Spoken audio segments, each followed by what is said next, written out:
Muy bien. Iniciando iniciando el tema 3 de la unidad uno de la asignatura de electiva 2, Psicología aplicada a la nutrición. Perfecto. Entonces, habiendo visto como preámbulo un poco lo que es la historia de la psicología, el concepto de salud mental, y habiendo entendido cuáles vendrían a ser las bases fundamentales del comportamiento humano, ahora nos toca abordar la correlación que existe entre la nutrición y la salud mental. Cuando hablamos de nutrición y hablamos de salud mental, estamos hablando fundamentalmente de cómo es que los procesos fisiológicos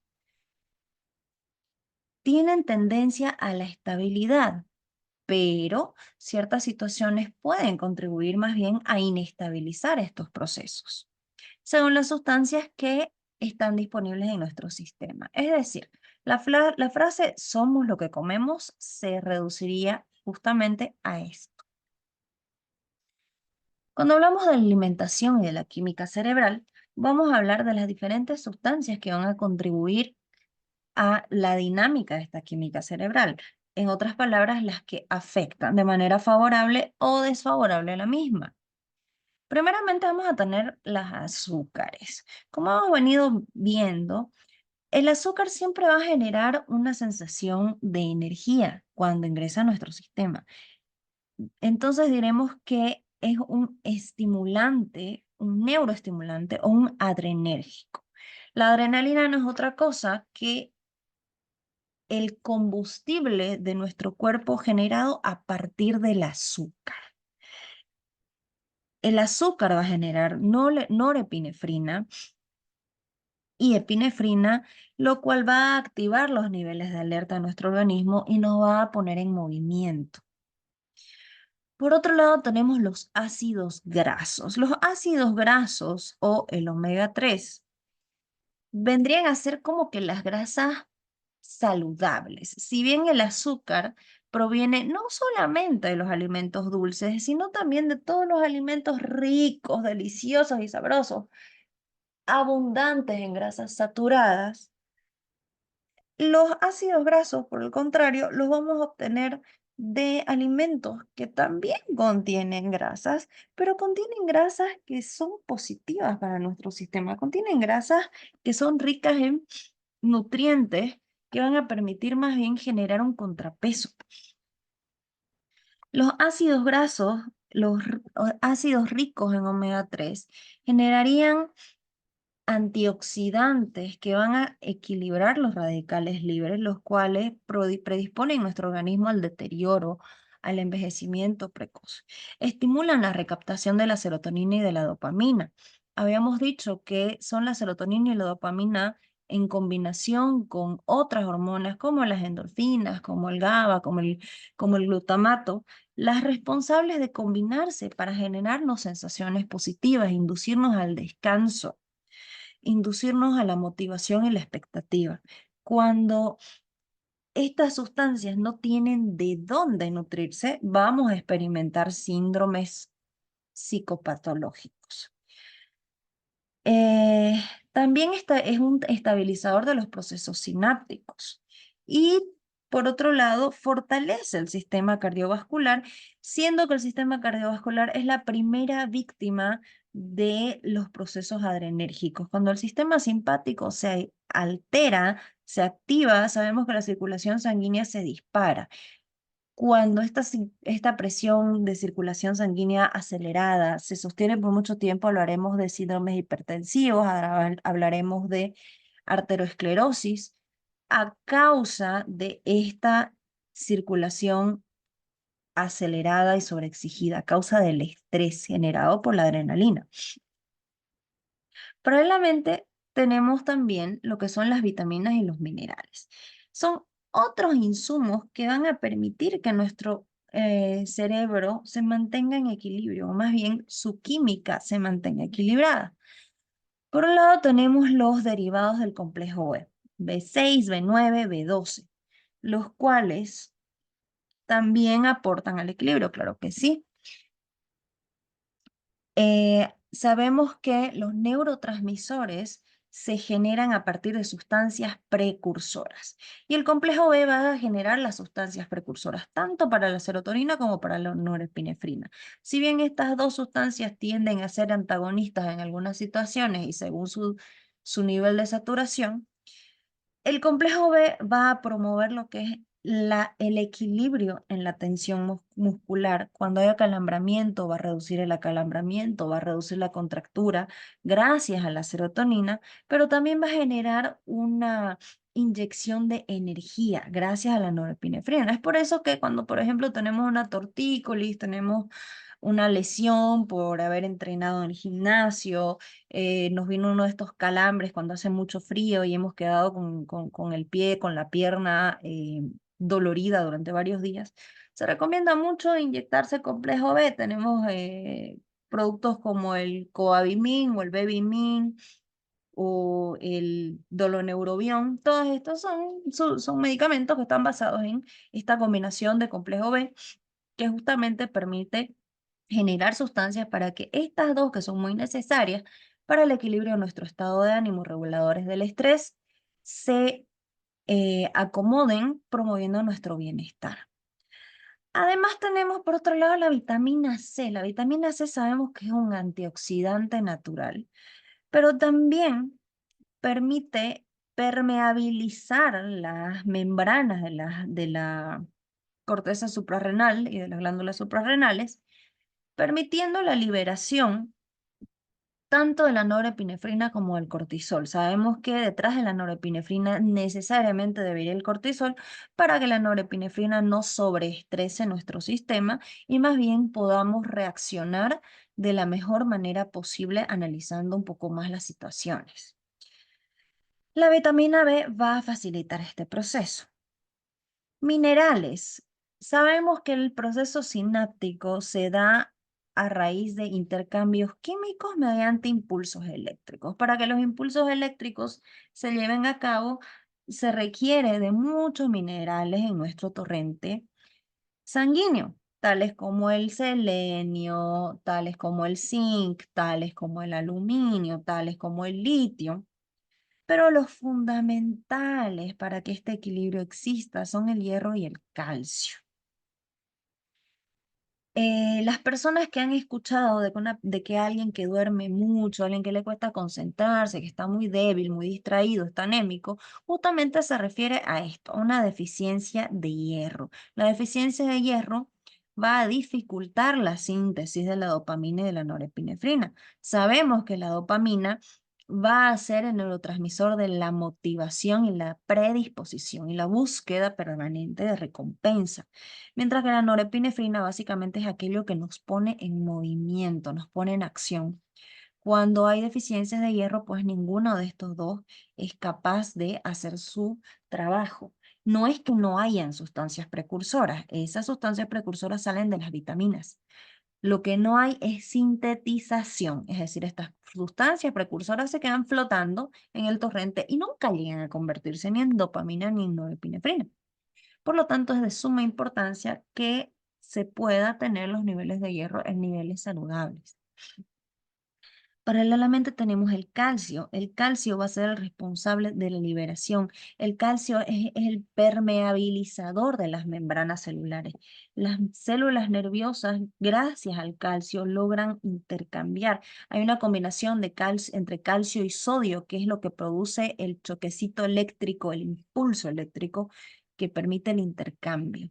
La liberación de todos los neurotransmisores es gracias a la interacción del calcio con el sodio.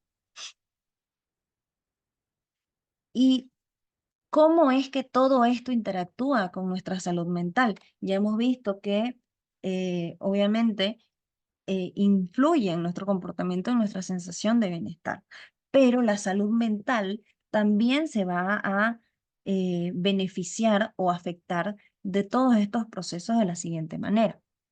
Las variables fundamentales a tomar en consideración cuando estamos hablando de la interrelación entre salud mental y nutrición, vamos a hablar de, primero, la estabilidad o el equilibrio de neurotransmisores. Los procesos inflamatorios también cruzan las variables nutrición y salud mental. La microbiota, eh, la microbiota y el equilibrio de la microbiota genera una suerte de codependencia entre salud mental y alimentación. El manejo del estrés también implica una correlación entre alimentación y teniendo consecuencias sobre nuestra salud mental. Y finalmente los hábitos y el estilo de vida. ¿Cómo es que funciona la nutrición a través de los neurotransmisores y la salud mental? Habíamos dicho que los neurotransmisores pues se nutren de las sustancias que están disponibles, las cuales se sintetizan y permiten el funcionamiento de los neurotransmisores mismos. Neurotransmisores como los que ya hemos visto, la serotonina, la dopamina, la noradrenalina, los cuales van a desempeñar un papel crucial en la regulación del estado de ánimo, el sueño, el estrés y las funciones cerebrales en general, ¿no? Los desbalances de cualquiera de estos neurotransmisores van a tener consecuencias directas sobre nuestro comportamiento, inclusive sobre nuestra salud mental. Sabemos que pueden haber ciertas tendencias a tener desviaciones del comportamiento, a tener conductas disruptivas, pero pueden ser momentáneas, ya sea por un momento de mucha hambre, ya sea por un momento emocional, pero podemos también desarrollar trastornos del estado de ánimo, trastornos emocionales, y estos van a estar relacionados a un desequilibrio crónico entre nuestros neurotransmisores. Y el desequilibrio crónico de los neurotransmisores se va a generar a partir de una pobre nutrición. Los procesos inflamatorios van a ser otro tipo de situaciones que van a cruzar la variable cuerpo y mente a favor o en contra de nuestra alimentación. Ciertos tipos de dietas pueden generar procesos inflamatorios o más bien regularlos. Cuando hablamos de inflamaciones crónicas, vamos a estar hablando de que no solamente va a haber un trastorno en el funcionamiento del cuerpo, en muchos casos en el funcionamiento metabólico, sino que también van a haber consecuencias severas sobre nuestra salud mental. Las consecuencias más frecuentes tienen que ver con ansiedad y depresión. Sabemos que síndromes como el síndrome celíaco, la alergia al gluten o la sensibilidad al gluten, no solamente van a tender a inflamar el sistema gastrointestinal, no solamente van a tender a generar inflamación generalizada en el organismo, sino que también muchas veces las personas cuando sienten que muchos alimentos les hacen daño, les generan pesadez, acidez, malestar, hinchazón, esto va reduciendo sus capacidades de adaptación y de autonomía. Una persona que se esfuerza por hacer dieta, por tomar agua, por comer sano, y aún así se sigue hinchando, se sigue inflamando, sigue con muchos dolores de estómago, sigue con mucha pesadez, siente que la pancita no baja con nada. Esto va a afectar directamente a la autoimagen, a la autoeficacia. Esta persona va a generar eh, severos síntomas de salud mental. Pueden desarrollar trastornos alimenticios, pueden desarrollar depresión por la tendencia a aislarse, por no sentirse cómodos en su cuerpo o por tener síntomas desagradables después de haber comido cierto tipo de comidas y no saber cómo regularlo. Por lo tanto, es de suma importancia poder prestar atención a los procesos inflamatorios, porque además los procesos inflamatorios van a detonar otro tipo de procesos al interior del organismo. La inflamación genera reducción de la movilidad y genera analgesia. Esta analgesia puede generar una suerte de aturdimiento emocional, es decir, que la persona puede estar en estados de ánimo confusos, de me siento preocupada, pero no sé qué es lo que tengo, y en realidad puede que sí esté triste, puede que esté ansiosa, pero como la inflamación va a estar acompañada de niveles elevados de cortisol, porque el cortisol no solamente influye en nuestro comportamiento, sino también en el funcionamiento de nuestro cuerpo en sí, esta persona va a tener bloqueos emocionales que van a generar de nuevo.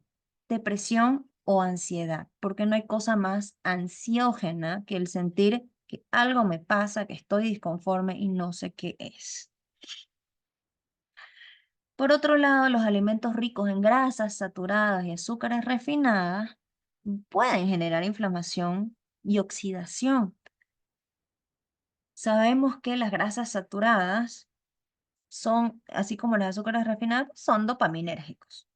Y el problema con la dopamina es que genera un pico de energía elevado y luego un desplome, lo cual va a significar que estos alimentos tan deliciosos para el paladar son altamente adictivos, más aún cuando tenemos trastornos emocionales de trasfondo. Entonces, esto va a llevar a un círculo vicioso en el cual la persona está deprimida, come azúcares, las azúcares le inflaman, se siente gorda, se siente mal, se trata mal y eso la deprime más y la depresión la hace volver a iniciar el círculo vicioso. Por el contrario, los alimentos antiinflamatorios, los alimentos ricos en omega 3 van a ser antagonistas de estos procesos, ¿no? Van a reducir los procesos inflamatorios, van a disminuir el estrés oxidativo. La microbiota intestinal, habíamos dicho que la microbiota intestinal también tiene genera una relación de ida y vuelta con la salud mental. Sabemos que la microbiota está compuesta por microorganismos que viven en el intestino, los cuales desempeñan un papel importante en la salud digestiva y en la salud mental. Cuando estamos en periodos de hiperalerta, cuando estamos en periodos de estrés agudo, ya sea por una experiencia traumática reciente, ya sea por sobreexigencias del ambiente, ya sea por encontrarnos en ambientes amenazantes, lo primero que se paraliza van a ser, perdón,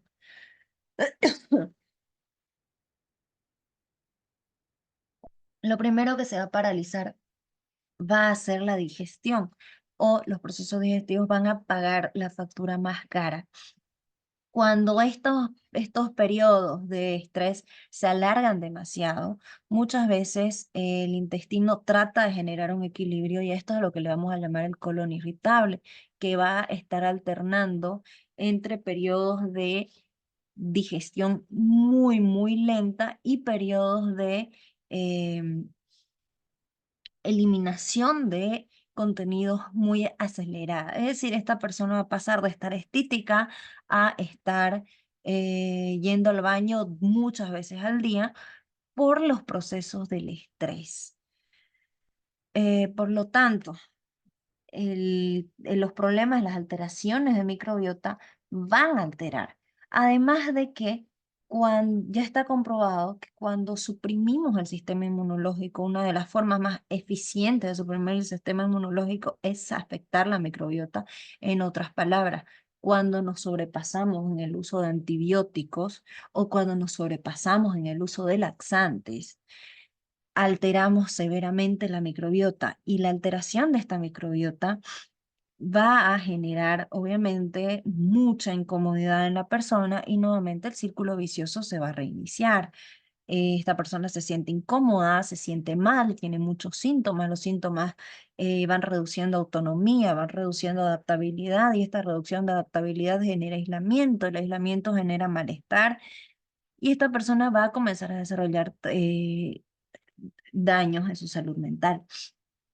Investigaciones actuales han identificado que la salud en la microbiota intestinal puede influir en la función cerebral y el estado de ánimo a través del eje intestino cerebral, ¿no? Es decir, el sistema autónomo. El estrés oxidativo y la salud mental. Sabemos que el estrés siempre va a tender a lesionar nuestro sistema nervioso y sabemos que el estrés oxidativo se va a generar a partir de la dificultad o incapacidad de regular los niveles de estrés elevados, al punto que este estrés comienza a lesionar nuestro sistema nervioso. El estrés oxidativo no es otra cosa que el desequilibrio en la producción de radicales libres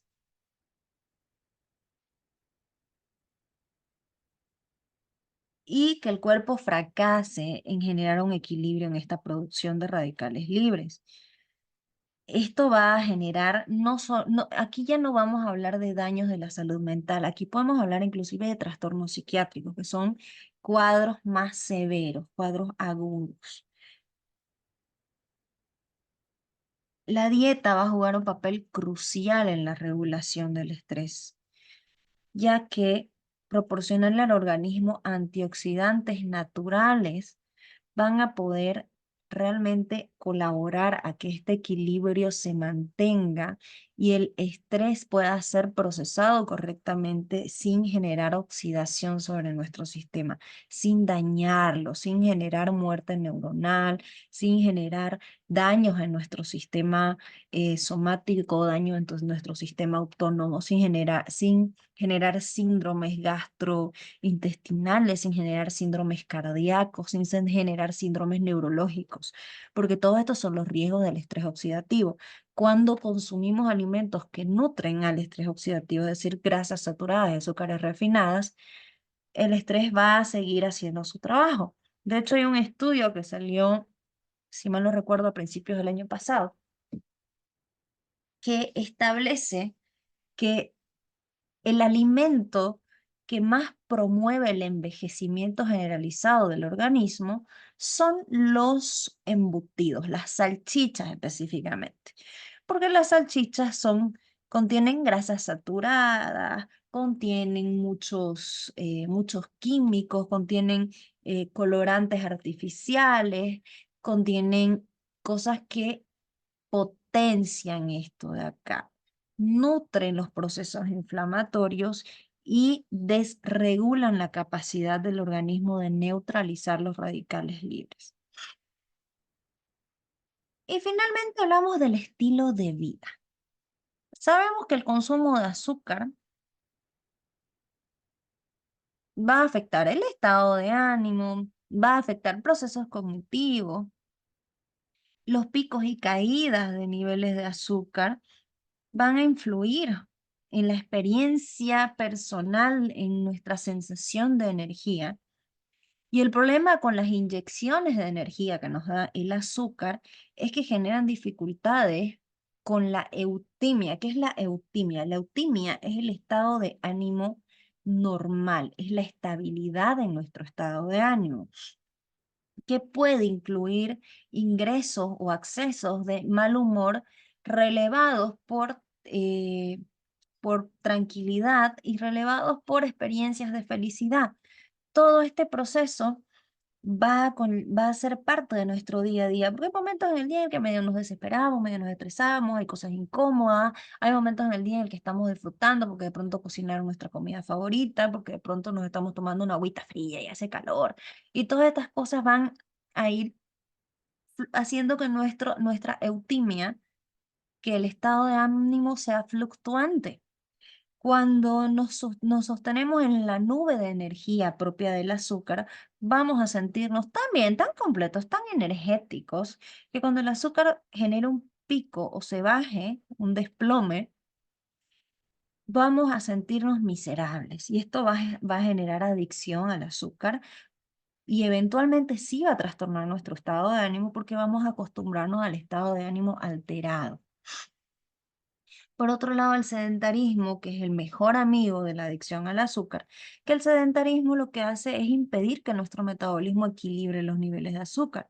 El ser sedentario implica estar todo el tiempo en la casa, en la cama, sentado, mirando tele, mirando TikToks, no hacer ejercicio, movernos lo menos posible.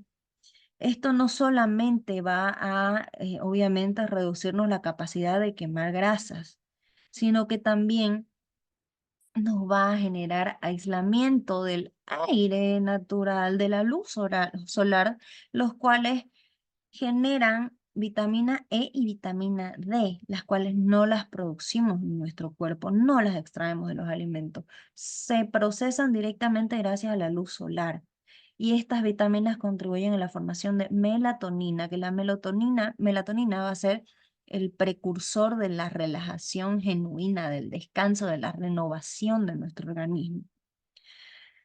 La falta de estimulación motora y de estimulación sensorial van a generar estrés oxidativo y esto va a conducir a trastornos psiquiátricos y metabólicos. Trastornos como el hipotiroidismo pueden, no siempre lo están, pero en algunos casos están asociados con sedentarismo. Una persona que es muy sedentaria eventualmente se desacostumbra a las exigencias de energía que le genera el día a día. A la mañana te tienes que levantar, a la mañana tienes que salir, tienes que ir a hacer cosas.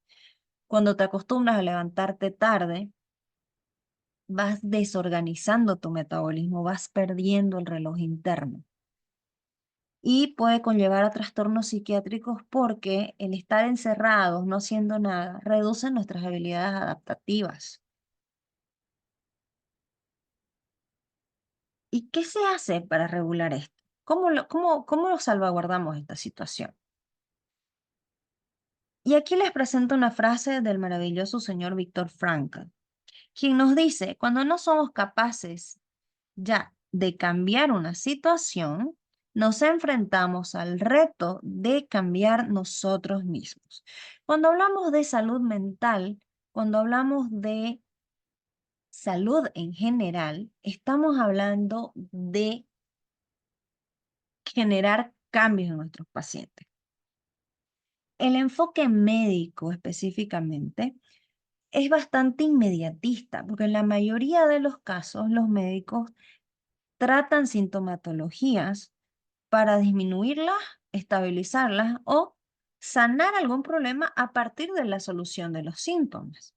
Sin embargo, los enfoques terapéuticos, ya sea psicoterapia, ya sea el seguimiento nutricional, ya sea fisioterapia, ya sea entrenamiento físico o coaching, todos estos procesos son, como acabo de mencionarles, son procesos, implican un paso a paso porque implican que el profesional tiene que guiar y tiene que instrumentalizar a su paciente para que su paciente pueda modificar su estilo de vida, su estilo de nutrición, su estilo de comunicación, su regulación emocional, lo que sea que vayamos a trabajar. ¿Cuáles serían las fases del cambio?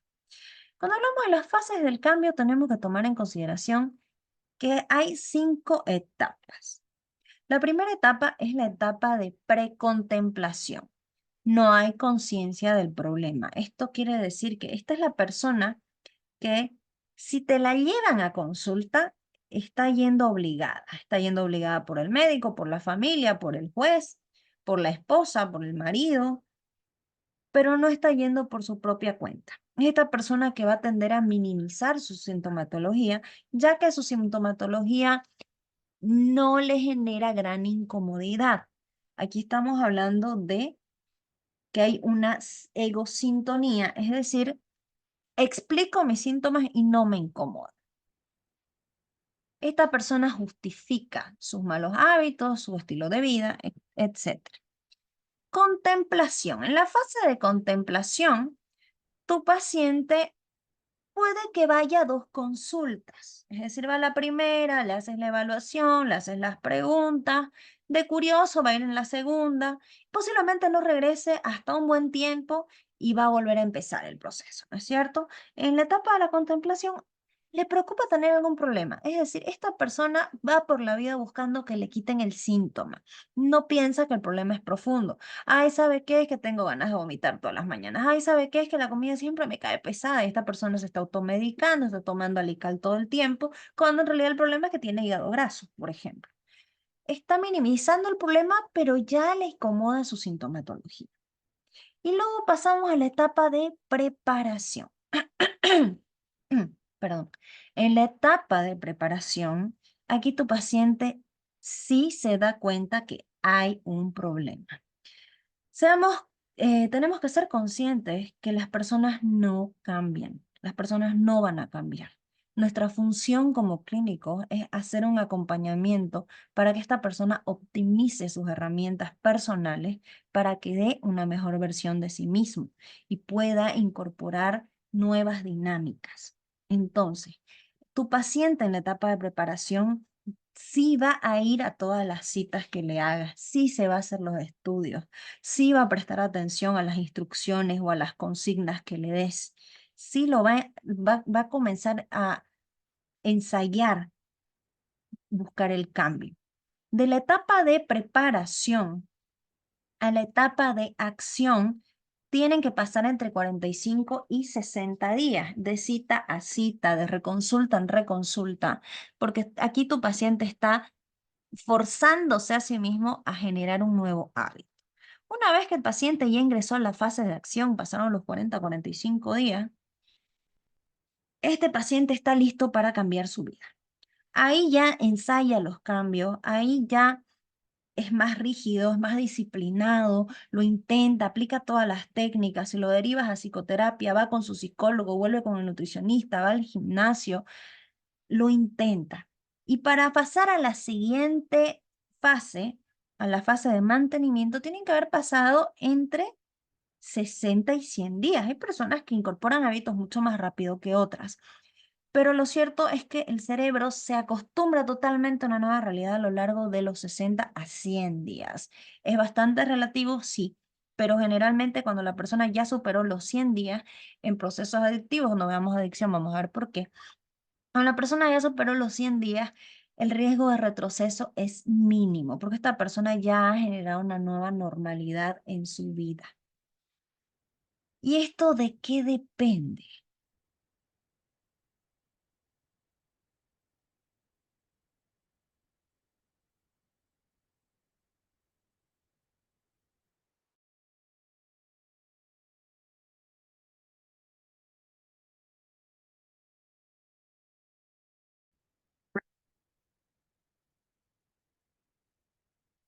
Muy bien, entonces, habíamos dicho que para que se realice un mantenimiento, es decir, para que tu paciente haya generado un verdadero cambio en su comportamiento, se haya adaptado a la nueva normalidad, a nuevos hábitos alimenticios, a nuevos hábitos de comunicación, a nuevos hábitos de vida más saludable, a un estilo de vida que le contribuya o que preserve su salud, van a haber pasado entre 60 y 100 días. Como les mencionaba, hay personas que van un poco más lento, otras personas que van un poco más rápido.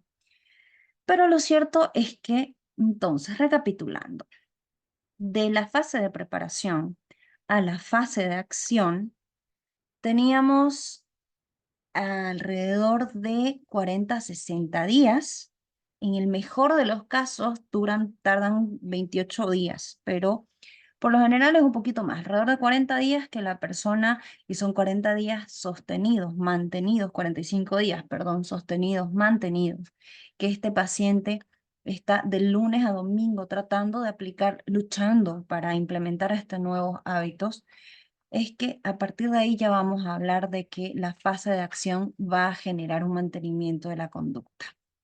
¿Y de qué depende todo esto? No solamente de los tiempos, sino que para generar adherencia al tratamiento, para generar cambios, hay otras variables que son mucho más sutiles, que son variables cualitativas, las cuales van a permitirnos realmente, van a permitirnos a nosotros y al paciente modificar el estilo de vida, modificar los hábitos, cambiar.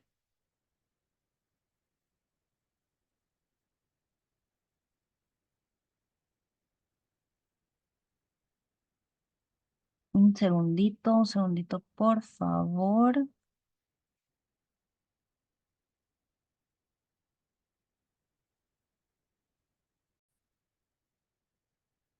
Bien, entonces, les decía, ¿de qué va a depender que logremos estos cambios? Depende de nosotros, depende del paciente, el querer es poder.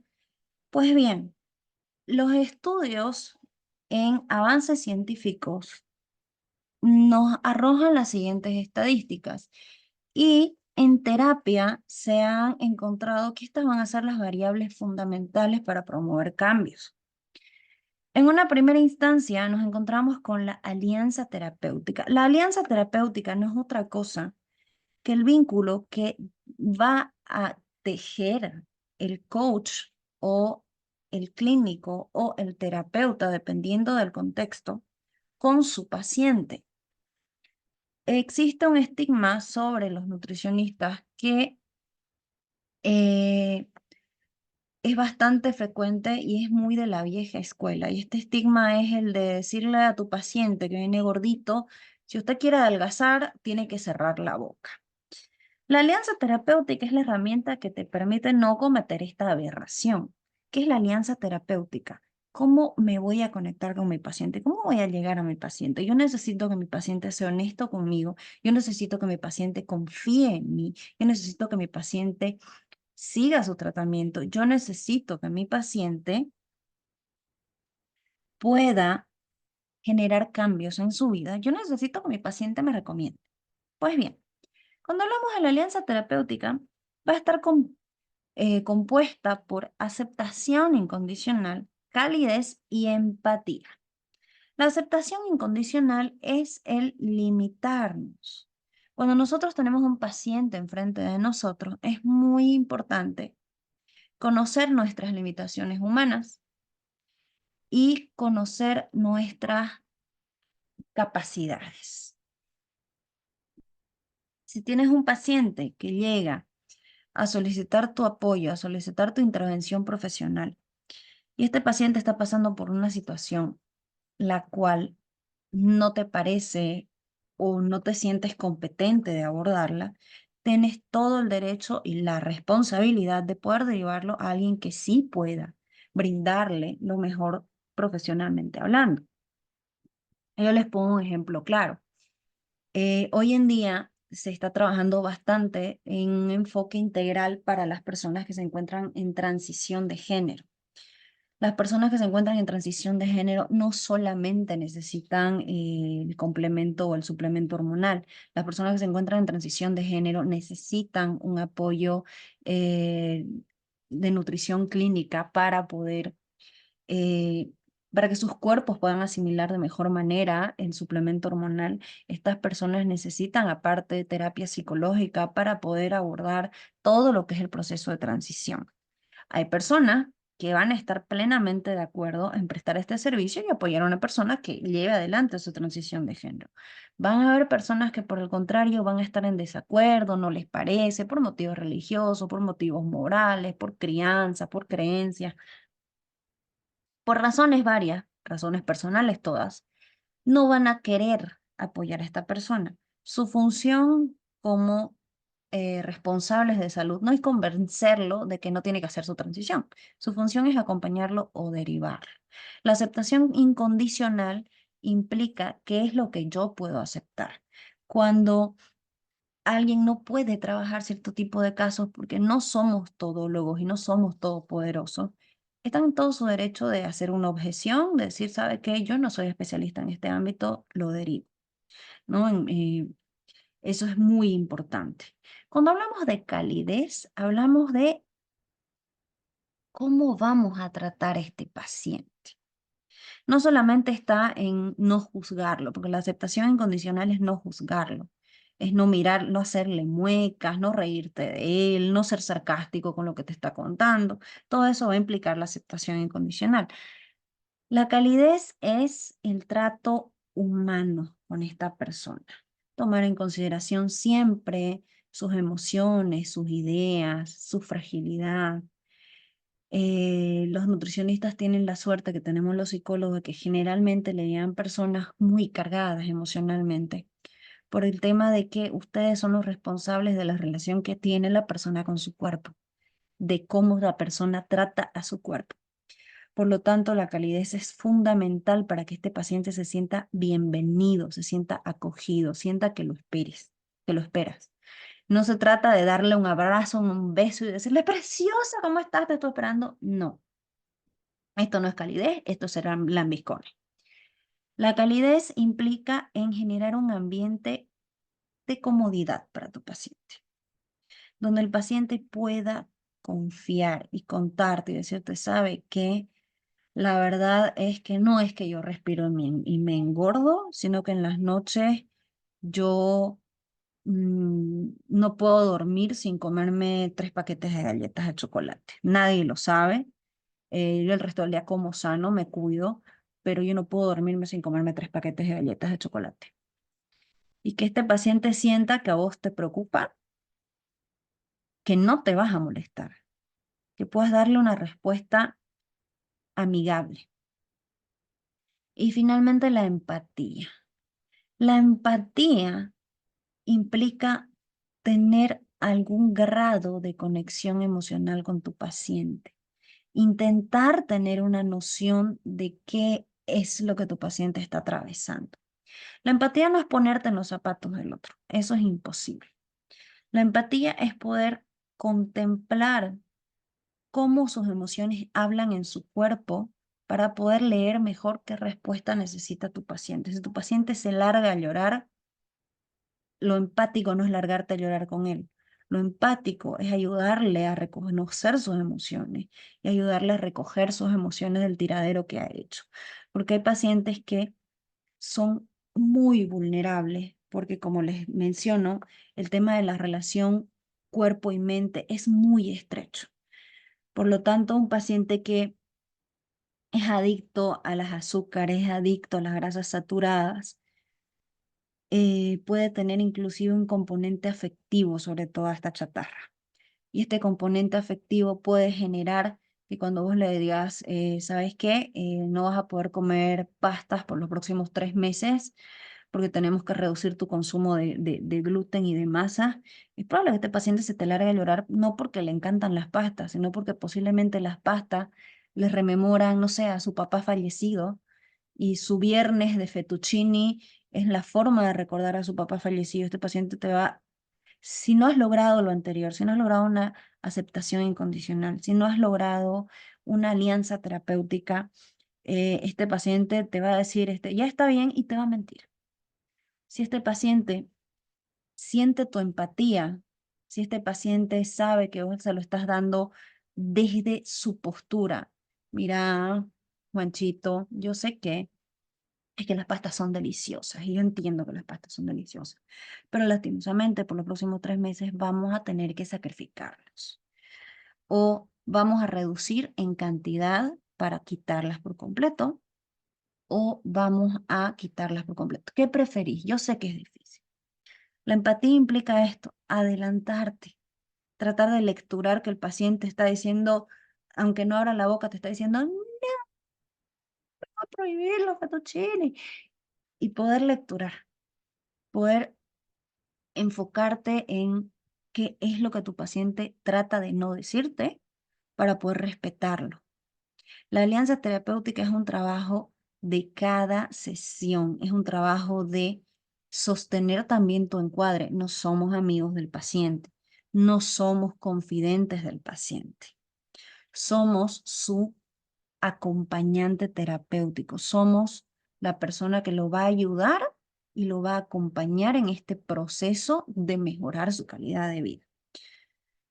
Entonces necesitamos que el paciente confíe, que el paciente no nos tenga miedo, pero también necesitamos que el paciente no nos utilice, porque en muchos casos hay pacientitos que tienden a utilizar a sus clínicos por motivos varios.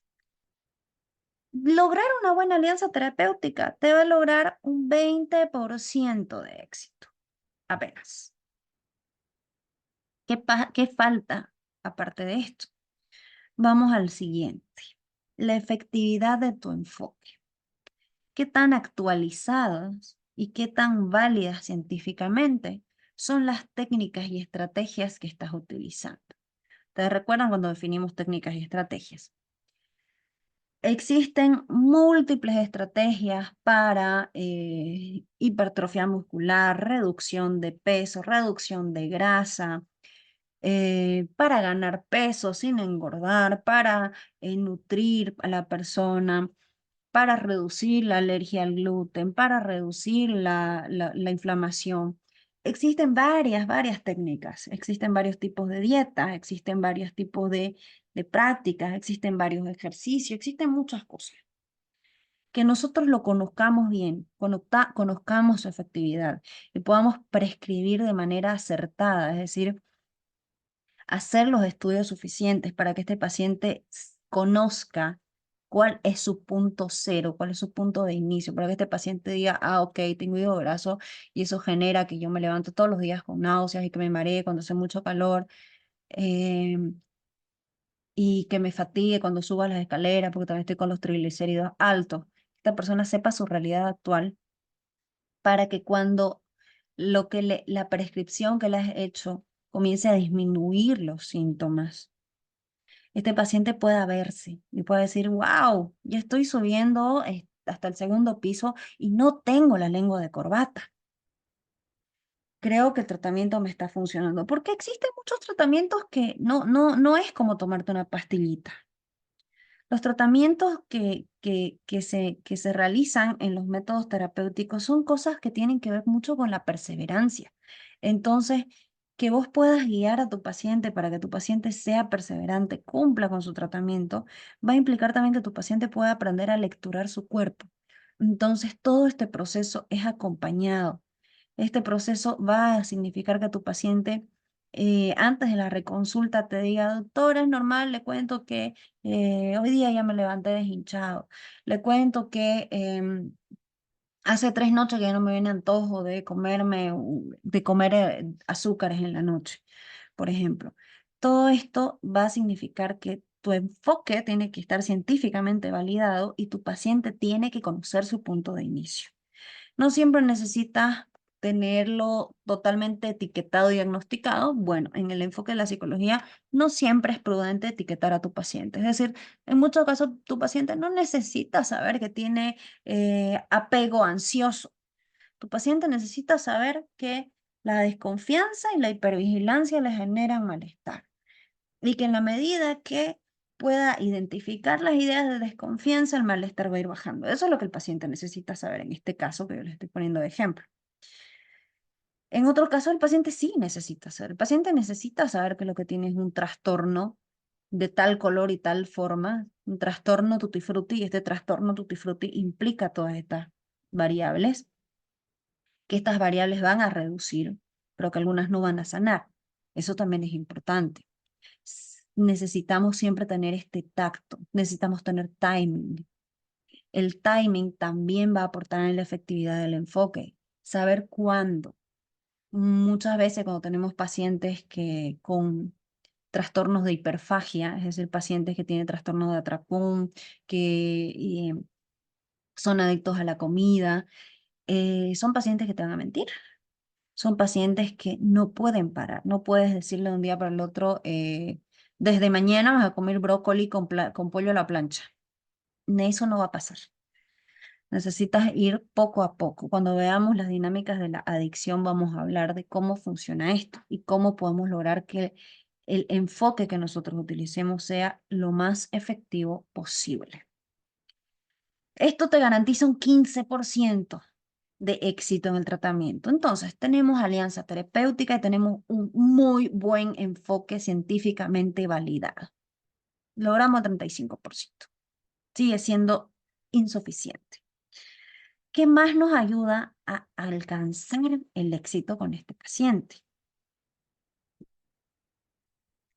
Coeficiente intelectual y características individuales.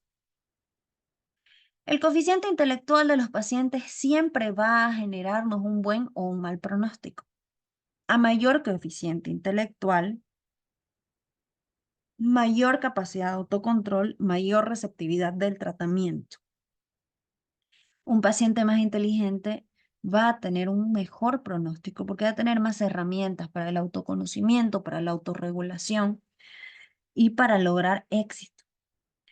Por otro lado, un paciente con coeficiente intelectual menor va a tener tendencias más infantiles y estas respuestas más infantiles van a generar más dificultades para que tu tratamiento sea exitoso.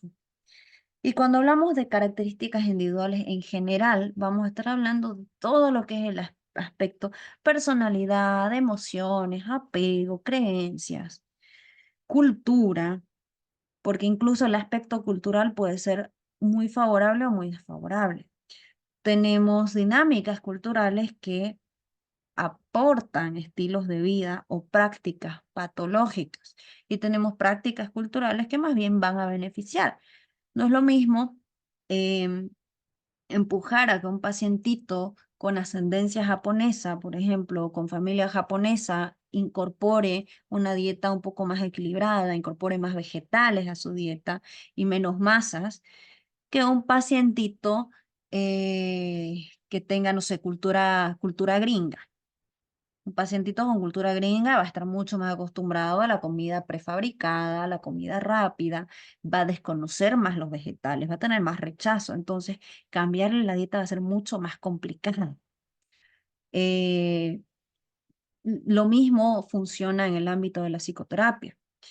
Eh, un paciente que proviene de una familia con prácticas culturales ampliamente machistas, le va a costar mucho más aprender a ser empático, aprender a comunicarse con su pareja, aprender a validar emocionalmente a su pareja, que un paciente que proviene de una familia mucho más moderna, con mayor educación emocional, con mayor validación, o por último, un paciente varón que proviene de una familia con dinámicas matriarcales, va a tener más tendencia a querer comunicarse y ser más receptivo con su pareja.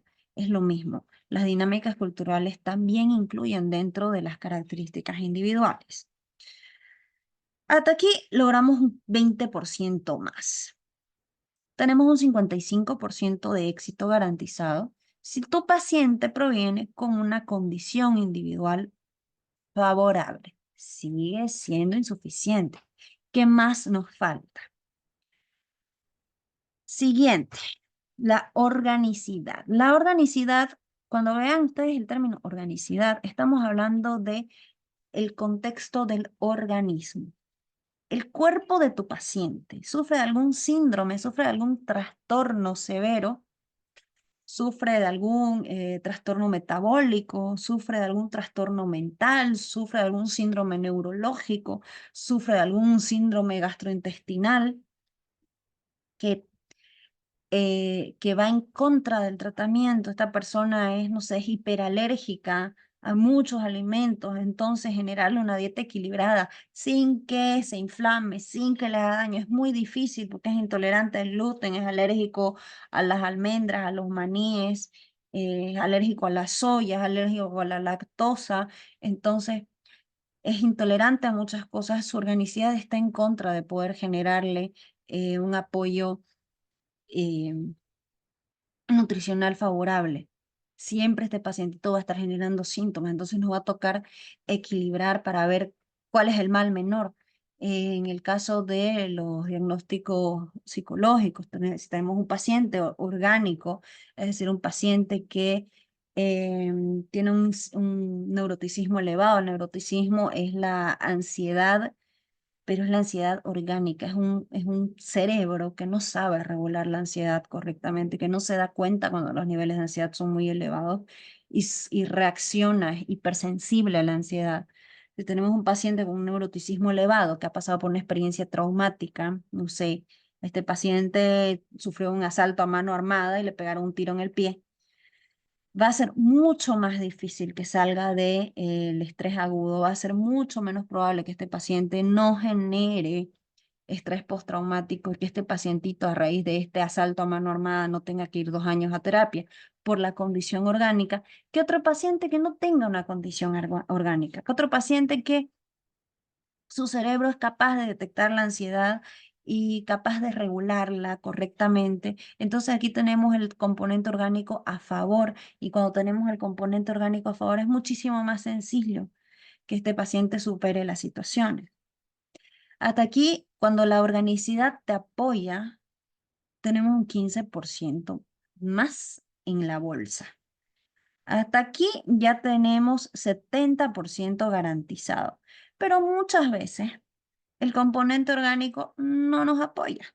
Y si el componente orgánico nos apoya, no nos apoya el coeficiente intelectual o las características individuales. O nunca nos apoyan al 100%, es decir, nunca tenemos el 20% cerrado, tendremos un 15 del 20%, tendremos un 10% del 20%, es inteligente, pero es medio caprichoso. Bueno, es inteligente, pero tiene una familia que es alcohólica. Bueno, tenemos una de cal y una de arena. Lo mismo en la organicidad, este pacientito es muy, muy ansioso, pero también, no sé, sentirse inflamado, sentirse hinchado le genera también mucha ansiedad. Entonces, para evadir el malestar y la ansiedad al mismo tiempo, su organicidad va a ayudarnos, ¿no?